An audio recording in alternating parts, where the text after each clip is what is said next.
Hey there, fellow pet parents. Welcome to our video on 6 nutrients in pet food that can harm your dog. You know, I always say, what's good for the human is not always good for the animal, and that goes double for our canine companions. Just like us, dogs need a balanced diet to thrive. But the things that can throw that balance off are sometimes a little different. As pet owners, we always want the best for our furry friends, including their diet. We pore over those bags of kibble, looking for the magic words that mean our dogs are getting the best. But sometimes, those labels can be misleading. Not all pet foods are created equal, and some can contain harmful ingredients lurking in plain sight. In this video, we're going to dig deep and uncover 6 specific nutrients that, when present in excess, can pose risks to your dog's health. We'll talk about why these things are harmful, what to watch out for on those labels, and how to make sure your dog is getting the nutrition they need without the stuff that can hurt them. Let's dive in and ensure our pets stay healthy and happy.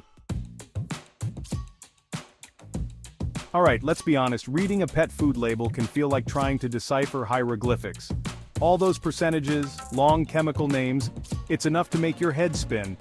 But trust me, learning to read these labels is crucial for your dog's well-being. Think of it like this.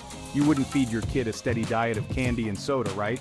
You'd look for foods that are nutritious and balanced. Same goes for your dog. Those labels tell you exactly what's in that bag of food, and it's up to us to make sure it's the right stuff. First things first, look for the ingredient list. This is where you'll find everything that went into making that kibble. Now, you want to see whole food ingredients listed first, like real meat, poultry, or fish. Avoid foods where the first few ingredients are things like corn, wheat, or soy. These are fillers, and while they're cheap and add bulk, they don't offer much nutritional value for your dog. Next, pay attention to the guaranteed analysis. This section tells you the minimum percentages of crucial nutrients like protein, fat, fiber, and moisture.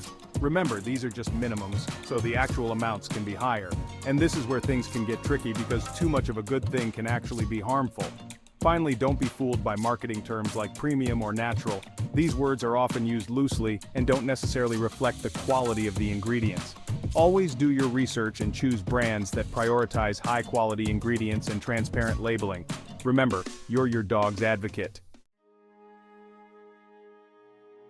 We all know protein is essential for building and repairing tissues, but when it comes to our dogs, too much protein can actually do more harm than good. Think of it like this. Your dog's body is like a finely tuned engine. It needs the right fuel to run smoothly. Now, protein is a powerful fuel source, but just like putting high-octane fuel in a car that's not built for it, overloading your dog's system with protein can lead to some serious issues. Too much protein can put a strain on their kidneys, especially in older dogs or those with pre-existing kidney conditions. So, how do you know if your dog is getting too much protein? Well, some common signs include digestive upset like diarrhea or vomiting, increased thirst and urination, and even skin allergies. If you notice any of these symptoms, it's important to talk to your vet and consider switching to a food with a more moderate protein level. Remember, the right amount of protein varies depending on your dog's age, breed, activity level, and overall health. Puppies, for example, need more protein for growth, while senior dogs may need less. The best way to determine the right protein level for your furry friend is to consult with your vet. They can help you choose a food that meets your dog's individual needs. Just like protein, fat is an important part of a dog's diet. It provides energy, helps with nutrient absorption, and keeps their coat healthy and shiny. But, and you knew there was a but coming, too much fat can lead to obesity, pancreatitis, and other health problems. Think of fat like storing extra logs for the winter. A little extra stored energy is a good thing, but a whole wood pile when you've got central heating? Not so much.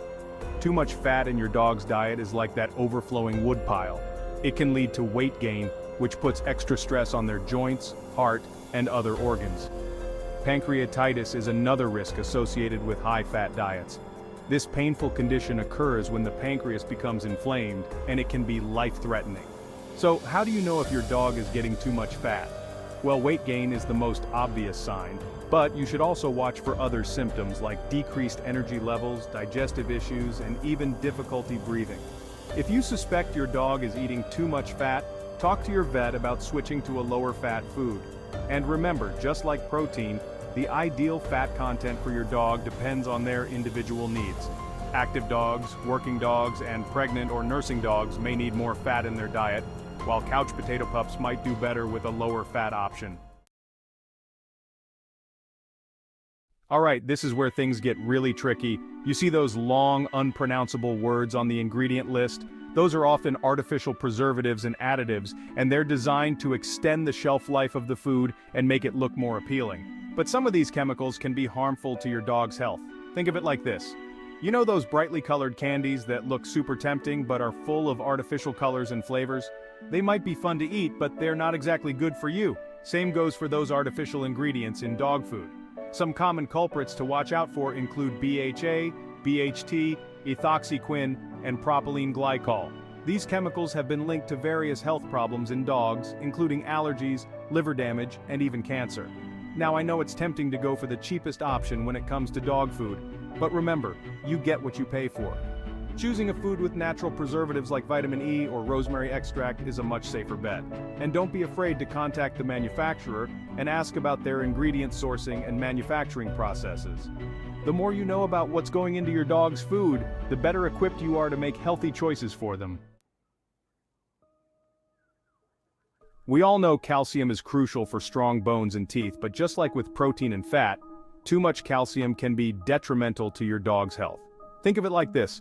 You wouldn't build a house with walls that are too thick, right? It would be unbalanced and unstable. Same goes for your dog's skeletal system.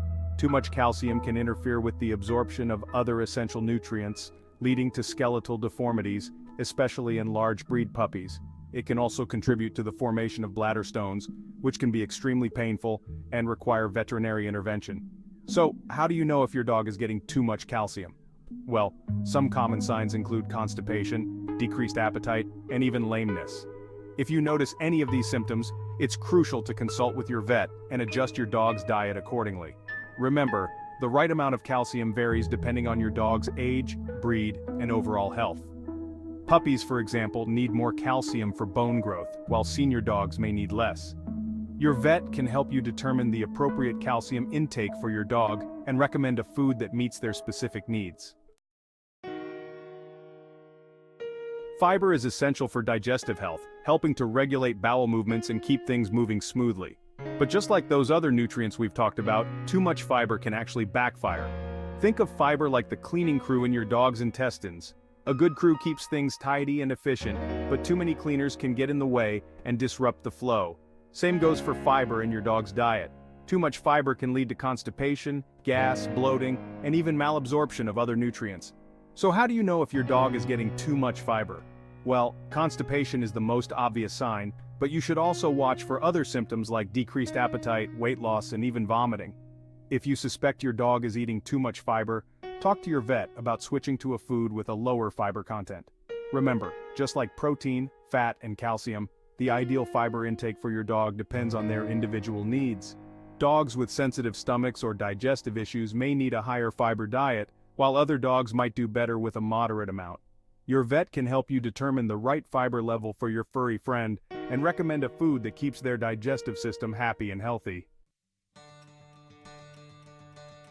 Well, there you have it, folks. We've dug deep into the world of pet food and uncovered 6 nutrients that can harm your dog when present in excess. Remember, just like with our own diets, balance is key when it comes to feeding our furry companions. As we wrap up, I want to emphasize the importance of choosing high-quality, balanced pet food and being vigilant about what we feed our dogs. Don't be afraid to ask questions, read labels carefully, and consult with your vet to ensure your dog is getting the nutrition they need without the stuff that can hurt them. By understanding these 6 harmful nutrients and how to avoid them, we can help ensure our furry friends live long, healthy lives. Thank you for watching our video on 6 nutrients in pet food that can harm your dog. We hope this information helps you make informed decisions about your pet's diet. Don't forget to like, share, and subscribe for more tips on keeping your pets happy and healthy.